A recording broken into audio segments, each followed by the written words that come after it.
What's up, guys? Hope you enjoyed the conclusion to the Canes Cup that we had this past weekend. We've got a lot of other stuff going on in the works, in planning. We're going to have probably a 2v2 tournament coming in the next few weeks. Just need to get everything organized and make sure that we can collect feedback from the Canes Cup and figure out ways to make the next tournament even better than the last one. In the meantime, in the interim period, I will be probably doing a few more quick battles and some replays.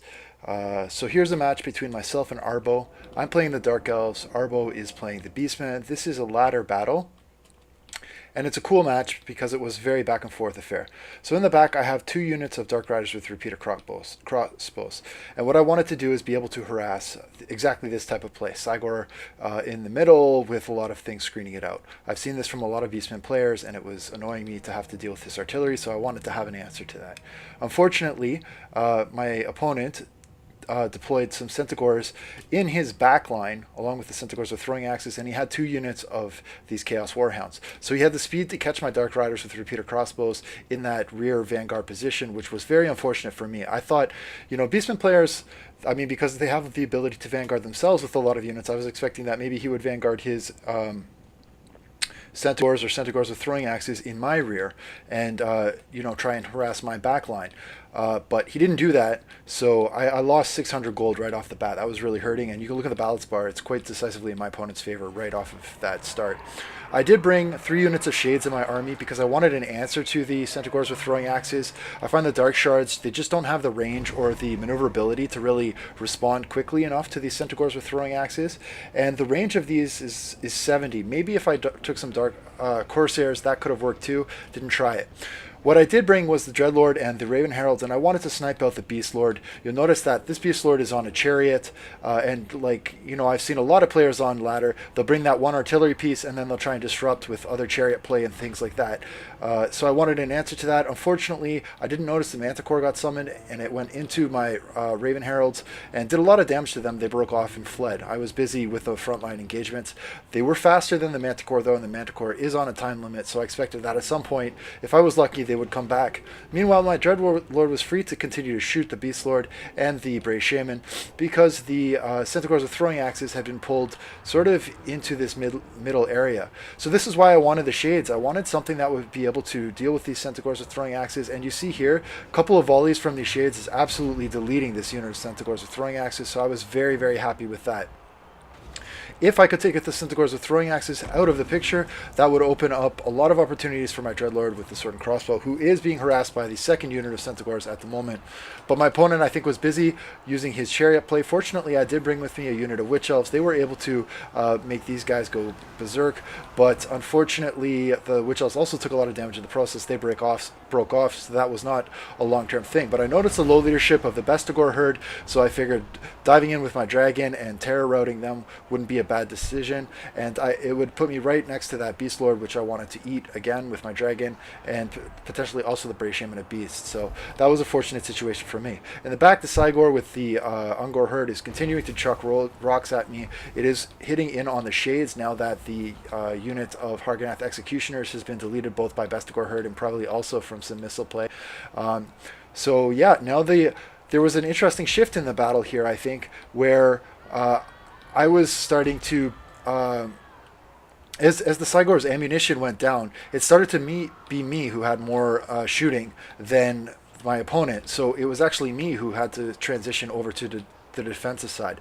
The Sons of Goros are going to put in an absolutely huge charge here on the Shades, but you'll notice I've been using my Dark Riders with repeater crossbows first to pin the Chaos Warhounds and now to pin the Sons of Goros to give time for the Shades to actually fight back at the Sons of Goros. The Shades are okay attackers. They have a melee attack of, in this case, over 50, weapon strength of 30, so they will do a little bit of damage to the Sons of Goros if they can stay in sustained combat. What I couldn't let the Sons of Goros do was just cycle charge me into oblivion. So as soon as these Dark Riders with repeater crossbow will rally, I will continue to use them in a defensive manner just to pin the Sons of Goros. Normally that's a terrible trade for me, but I need the Shades to have a chance to fight back. Meanwhile, you'll notice that my Dreadlord is interrupting the advance of basically any unit that he can, and over here the Beastlord, who took a beating from my Dreadlord, has fled off to the side of the map. He's escaped, unfortunately for me, with 73 health, and I just don't have the resources at the moment to dedicate to chasing him off. I did have to use the Raven Heralds to pin these Sons of Goros for a second here, again to fight, and these Dark Riders with repeater crossbows were shooting into the Sons of Goros. So a bit of a suicide mission here. Maybe I could have used the Dark Riders, the Raven Heralds, to go and finish off that Beast Lord in hindsight. That was maybe a mistake for myself, but I had to respect the Sons of Goros, and at this point I was just throwing everything plus the kitchen sink to prevent them from cycle charging me to death. Meanwhile, the Dreadlord is going in here. He does get caught up in the destroyers of Drakenwald and the Bestigor herd, but I'm not too worried about his ability to fight in here. I do pull him out because I believe I do still have a Dragon Breath, but for me the decision point at this point was, how was I going to kill that Beast Lord and just finish off the leadership, because I had invested so much into ensuring that I was going to be able to take out the Beast Lord, but I absolutely cannot afford to pull my Dreadlord with the sword and crossbow away from this fight right now, because otherwise the front line of the Beastmen is just going to push into my shades, especially with these Sons of Goros nearby. So what did I have available? I had a Sorceress of Fire who could maybe go over there and do the job. Unfortunately for me, the Sorceress of Fire, fortunately for me, she did have Cascading Fire Cloak, so I figured maybe that would give her a chance in combat.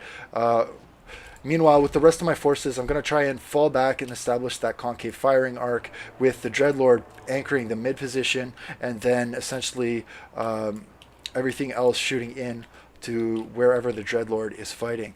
But this Sons of Goros was really a problem for me, and I don't know how many kills they're at now.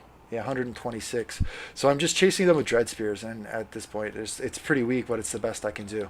But my Dreadlord is having his way with all of the infantry, and there's really nothing left on the field for the Beastmen that's going to be able to deal with my Dreadlord. So as long as all of my infantry doesn't just rout, I'm starting to feel okay with this battle, because low leadership Beastmen are just going to terror out from a dragon. So here I go.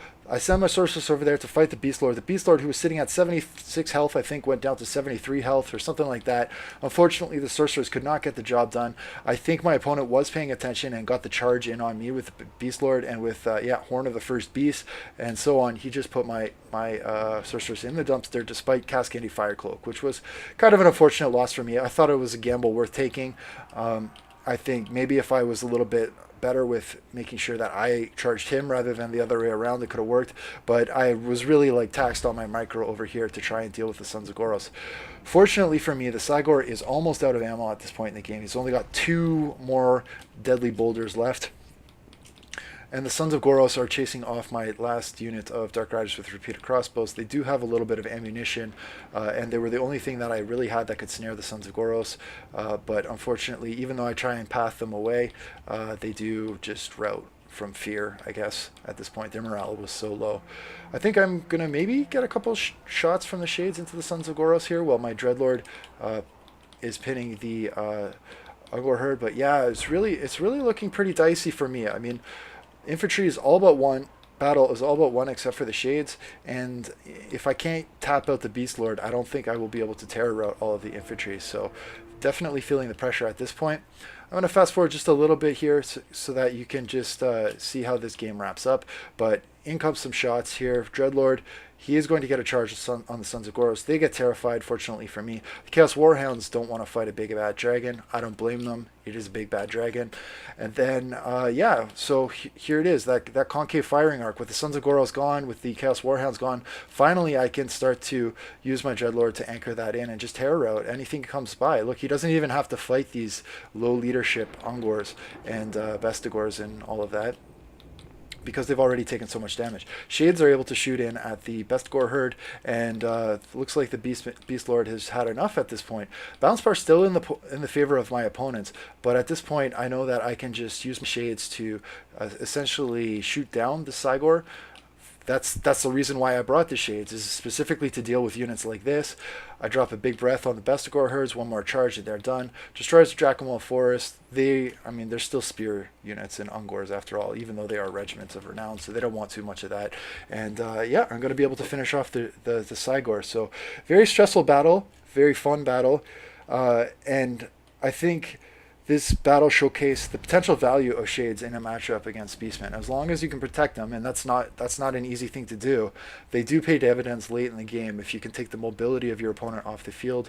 And fortunately for me, being able to take out the Cygors with throwing axes early in the game opened up a lot of real estate for my Dreadlord on the Dragon to be able to go where he wanted to do. So I hope you enjoyed that replay. Thanks so much for tuning in, and we'll keep trying to hit you up with more content in the near future. Take care. Bye-bye.